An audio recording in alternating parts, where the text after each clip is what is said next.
성도 여러분 안녕하십니까? 이번 안식일에는 영상을 통하여 여러분들을 뵙겠습니다. 지금 비록 제 앞에는 여러분들이 자리하고 있지 않지만 비어있는 예배당의 의자들마다 여러분이 항상 앉으시던 모습을 저는 기억하고 있습니다. 지나온 5년의 세월 동안 함께했던 시간이기에 비록 영상으로 맞이하는 지금의 이 시간에도 여러분들이 앉으셨던 자리 하나하나마다에서 여러분들의 얼굴이 떠오릅니다.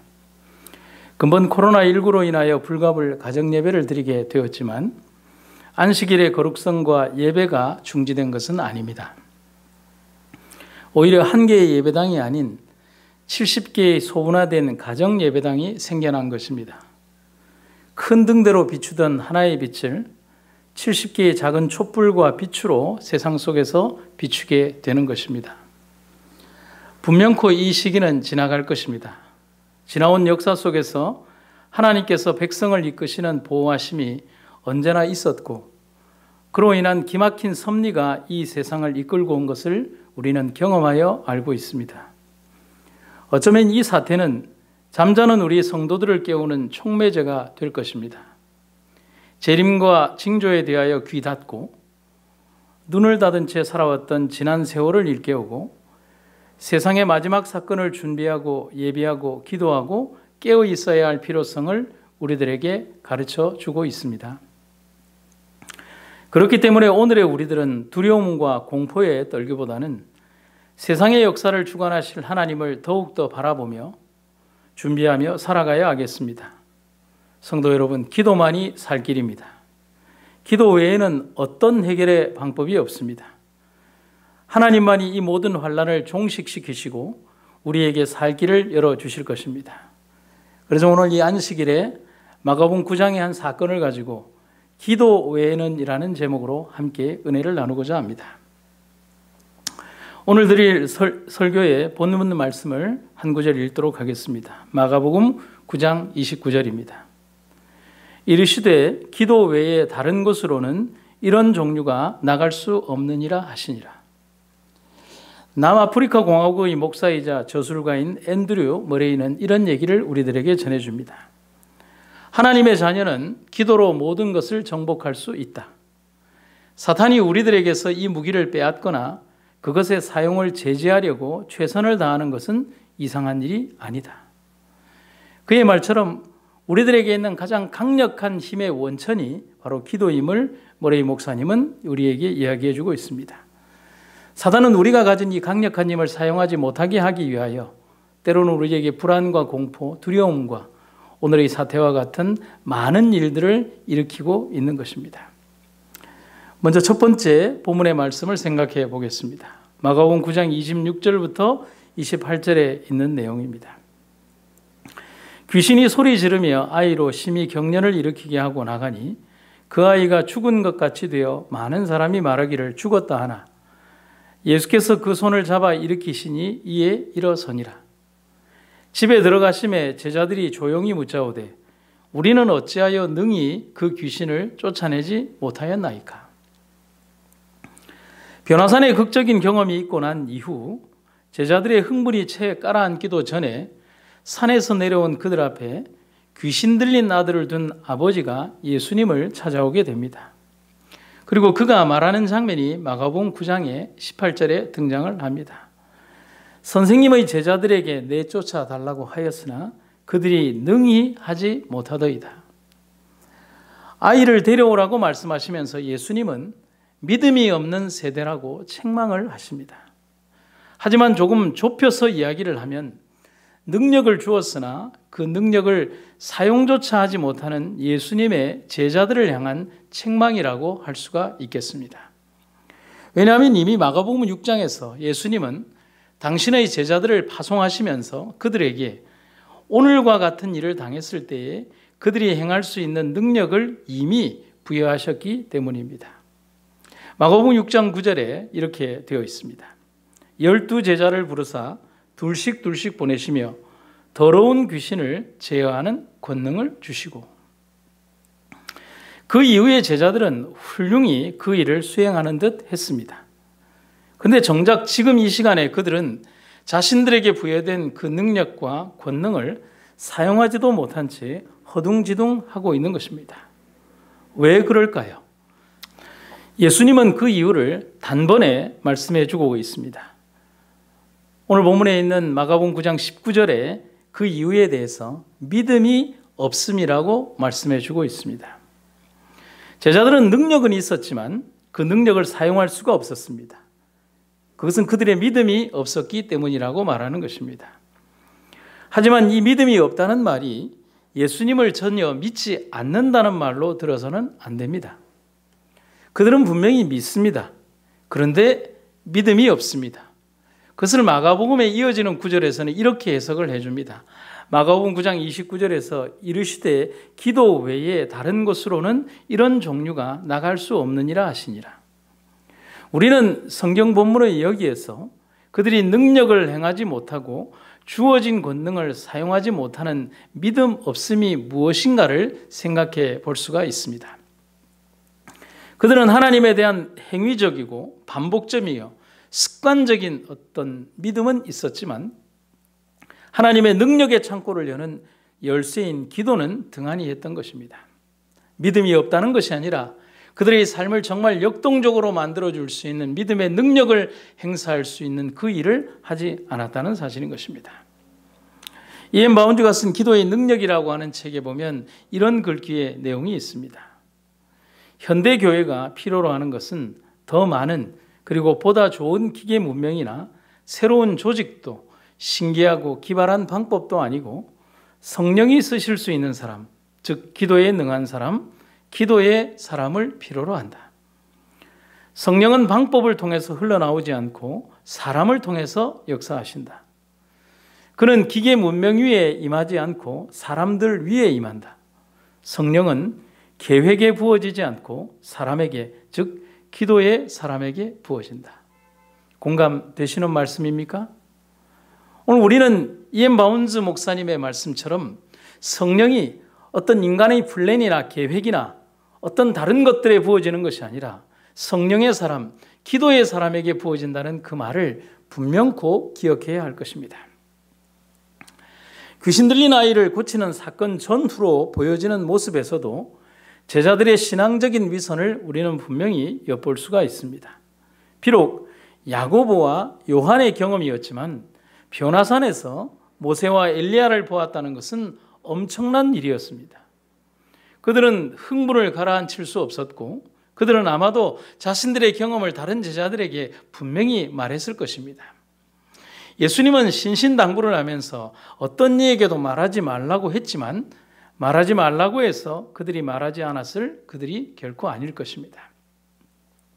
그리고 이어진 귀신 들린 아이를 고치는 사건이 있었고 비록 제자들인 그들의 실패로 끝났지만 그들은 이 사건을 그들을 성장시키는 디딤돌로 삼지 않았습니다. 마가복음 9장 33절과 34절에 있는 내용을 우리가 유심히 볼 필요가 있습니다. 가버나움에 이르러 집에 계실새 제자들에게 물으니 너희가 길에서 서로 토론한 것이 무엇이냐 하시되 그들이 잠잠하니 이는 길에서 서로 누가 크냐 하고 쟁론하였습니다. 여러분 지금 이 시간이 그럴 시간일까요? 그들의 실패와 믿음 없음을 책망당하고 난 다음 예수님 스스로 앞으로의 운명을 제자들에게 말씀하신 이후의 시간인데 그들이 과연 이렇게 했어야만 할까요? 겟세마네 동산에서 기도하시던 예수님의 곁에서 함께 밤을 지새우지 못했던 그들의 행동이 이유 있음을 말해주는 것이라고 할 수가 있겠습니다. 각시대의 대쟁투 525페이지에 있는 말을 읽어드리도록 하겠습니다. 세상에 속한 지혜는 또한 기도가 필수적인 것이 아니라고 가르친다. 과학자들은 기도가 실제적으로 응답을 받을 수 있는 것이 아니라고 주장한다. 그들은 그것이 법칙을 어기는 것, 곧 이적이 되어야 하는데 이적은 있을 수 없는 일이라고 말한다. 그들은 우주가 일정불변의 법칙으로 지배되고 있으며 하나님 자신이 그 법칙에 반대되는 일을 하실 리가 만무하다고 말한다. 그리하여 그들은 마치 하나님께서 당신의 법칙에 지배를 받고 계시되 그 법칙을 지배하실 자유는 없는 것처럼 하나님을 잘못 나타낸다. 그런 가르침은 성경의 증언에 배치된다. 그리스도와 그분의 사도들이 이적을 행하지 않았던가? 긍휼이 많으신 동일한 구주께서는 오늘날에도 살아계신다. 그리고 그분께서 사람들과 함께 걸어다니시던 그 당시와 마찬가지로 그분께서는 믿음으로 드리는 기도를 기쁜 마음으로 들어주신다. 자연은 초자연적인 것과 협력한다. 우리가 기도하지 않으면 그분께서 주시지 않는 것을 믿음으로 드리는 기도에 대한 응답으로 우리에게 주시는 것이 하나님의 계획의 일부이다. 오늘 우리는 우리의 삶 속에 주어진 하나님의 가장 강력한 능력의 도구를 사용하는 우리가 되기를 간절히 바랍니다. 이 시대와 교회가 가장 필요로 하는 것, 그러나 이 시대의 성도와 교회들이 가장 소홀히 하는 것이 기도임을 우리는 기억하시기를 간절히 바랍니다. 두 번째 본문의 말씀을 보도록 하겠습니다. 마가복음 9장 29절에 있는 말씀을 세번역 성경으로 읽도록 하겠습니다. 예수께서 그들에게 대답하셨다. 이런 부류는 기도로 쫓아내지 않고는 어떤 수로도 쫓아낼 수 없다. 귀신 들린 아이를 데려온 아버지가 예수님에게 하는 말이 있습니다. 하실 수 있거든. 예수님의 제자들을 통해 할 수 없다는 것이 학습된 아버지는 마지막 희망을 걸면서도 이렇게 말했습니다. 간절히 원하지만 안 될 수도 있겠습니다. 기도는 드리지만 꼭 응답을 기대하지는 않습니다. 어쩌면 아이 아버지의 모습에서 우리의 보편적 믿음을 보여주는 참 무기력한 우리의 모습을 단편적으로 보는 것 같습니다. 그래서 이 장면이 너무나 슬픕니다. 간절히 기대하고 염원하지만 된다는 것보다는 안 된다는 것에 굴복하고 마는 우리 믿음의 현 주소인 것입니다. 마가복음 9장 23절에서 예수님은 이렇게 말씀하십니다. 예수께서 이르시되 할 수 있거든이 무슨 말이냐? 믿는 자에게는 능히 하지 못할 일이 없느니라. 여러분, 우리식으로 한번 말해 봅시다. 나 예수야 라고 말입니다. 우리의 창조주 예수님이 그 능력을 사용하시는데 할 수 있거든이 무슨 말이냐는 것입니다. 믿는 자에게는 능치 못할 일이 없음을 우주적 권위로 소리치고 계신 것입니다. 성도 여러분, 우리는 오늘 이 시간 기도해야 합니다. 그 기도의 능력이 하늘의 보좌를 울리고 불가능한 것을 가능한 것으로 만들며 우리가 두렵고 떨림으로 바라보는 모든 것들을 이길 수 있는 힘이 된다는 사실을 성경은 또 성경 속 예수님은 우리에게 분명히 말씀하고 계신 것입니다. 무디 목사님의 글입니다. 이 세상에서 가장 불행한 사람은 누구인가? 그 사람은 바로 아버지가 있으면서도 고아처럼 살아가는 사람들이다. 요한복음 14장 18절에서 내가 너희를 고아와 같이 버려두지 아니하고 너희에게로 오리라고 예수님은 말씀하셨습니다.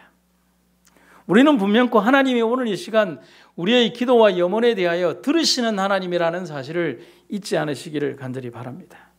하나님은 우리의 가장 연약한 음성에도 귀 기울이시는 분이십니다. 우리를 둘러싼 공포와 두려움이 우리 믿음의 눈을 가리우지 않도록 기도합시다. 사단은 분명코 우리가 하나님을 바라볼 수 없게 하기 위하여 두려움과 공포를 우리 앞에 내세우고 불가능을 우리 마음에 인지시키려고 무한한 노력을 행하고 있을 것입니다. 그래서 지금 이 시간이 하나님을 더욱더 바라보아야 할 시간인 것입니다. 아무리 엄난한 어려움과 고난이 다가온다 할지라도 우리는 그 고난과 어려움을 바라보아서는 안 됩니다. 우리는 주님만 바라보면 됩니다. 편지 88페이지 1906년도 서신을 읽어드리겠습니다. 기도하라. 또 기도하라. 특별히 그대의 마음으로 기도하라. 주께 쉴 틈을 들이지 말라. 이는 사람이 하나님 앞에 마음을 낮추었을 때에 그분의 귀는 열리어서 신실하고 끈질긴 기도를 들으시기 때문이다. 사랑하는 성도 여러분, 선교 200년의 역사 이래로 스스로 공중 예배를 멈추고 가정 예배로 드리게 되는 일이 발생했습니다. 칼과 창 때문이 아닙니다. 탄압과 핍박 때문도 아닙니다. 하지만 우리는 분명히 압니다. 이 거대한 사건의 배후에 사단이 있음을 말입니다. 그는 6,000년의 역사에서 교회를 무너뜨리기 위한 모든 방법과 수단을 이용해 왔으며 지금도 그렇게 하고 있습니다. 여러분, 지금 사단이 성공하고 있는 것처럼 보입니까? 아닙니다. 절대로 아닙니다. 외형적 모습에서 모든 교회들이 문을 닫았다고, 예배가 멈추었다고 생각해서는 안 됩니다. 우리가 서 있는 땅 아래 알 수 없는 깊은 아래에서 흐르는 거대한 물줄기가 보이지 않는다고 물이 흐르지 않는 것이 아닙니다. 무수히 많은 물줄기들이 생명의 호흡을 하며 각 곳 각처에서 찬양을 드리고 하나님께 드리는 기도가 올려지고 있습니다. 사단은 분명히 알아야 합니다. 예전에는 하나의 예배당을 감시해야 했다면 이제는 흩어진 70개의 교회를 감시해야 할 것을 말입니다. 우리는 오늘 이 시간 결코 지지 않는 전쟁을 할 것입니다. 이미 우리는 예정된 영광의 승리를 알고 있습니다. 기도하면 됩니다. 기도하면 승리할 수 있습니다. 기도하면 인내할 수 있습니다. 맞습니다. 기도입니다. 고린도 교회에 보낸 바울의 편지에서 우리는 분명한 대답을 얻게 됩니다. 고린도전서 15장 55절부터 58절에 있는 내용입니다. 사망아, 너의 승리가 어디 있느냐? 사망아, 네가 쏘는 것이 어디 있느냐? 사망이 쏘는 것은 죄요, 죄의 권능은 율법이라. 우리 주 예수 그리스도로 말미암아 우리에게 승리를 주시는 하나님께 감사하노니, 그러므로 내 사랑하는 형제들아, 견실하며 흔들리지 말고 항상 주의 일에 더욱 힘쓰는 자들이 되라. 이는 너희 수고가 주 안에서 헛되지 않은 줄 알미라. 이 시간 모두 아멘으로 동참하시기 바랍니다. 저는 오늘 설교를 마무리하면서 무엇으로, 어떤 이야기로 마무리할까를 많이 고민했습니다. 하지만 누군가 보내온 성경 구절에서 시편 91편이 떠올랐습니다. 지금 전 세계를 고통으로 내모는 코로나19 바이러스를 바라보며 시편 91편을 생각했다는 것입니다. 코로나19 바이러스가 있다면 우리는 하나님의 말씀으로 준비된 말씀의 백신인 시편 91편이 있습니다. 함께 읽겠습니다. 지존자의 은밀한 곳에 거하는 자는 전능하신 자의 그늘 아래 거하리로다.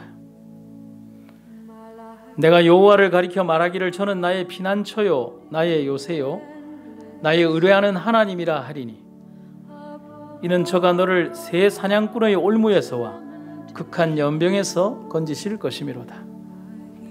저가 너를 그 깃으로 덮으시리니 네가 그 날개 아래 피하리로다. 그의 진실함은 방패와 손방패가 되나니 너는 밤에 놀램과 낮에 흐르는 살과 흑암 중에 행하는 연병과 백주에 황폐케 하는 파멸을 두려워 아니하리로다. 천인이 내 곁에서 만인이 내 우편에서 엎드러지나 이 재앙이 네게 가까이 못하리로다. 오직 너는 목도하리니 악인의 보응이 내게 보이리로다.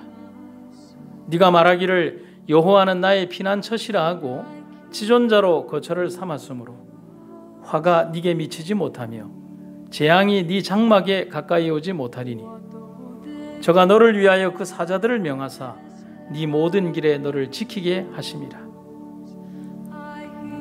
저희가 그 손으로 너를 붙들어 발이 돌에 부딪히지 않게 하리로다. 네가 사자와 독사를 밟으며 젊은 사자와 뱀을 발로 누르리로다. 하나님이 가라사대 저가 나를 사랑한즉 내가 저를 건지리라. 저가 내 이름을 안즉 내가 저를 높이리라. 저가 내게 간구하리니 내가 응답하리라. 저희 환난 때에 내가 저와 함께하여 저를 건지고 영화롭게 하리라. 내가 장수함으로 저를 만족해 하며 나의 구원으로 보이리라 하시도다. 하나님, 기도합니다. 이 두려움이 기쁨의 날이 되기를, 이 어두움이 빛의 날이 되기를 소망하며 기도합니다. 분명코 속히 이루어 주실 하나님의 응답이 이미 당신의 보좌를 떠나 우리가 알게 하소서.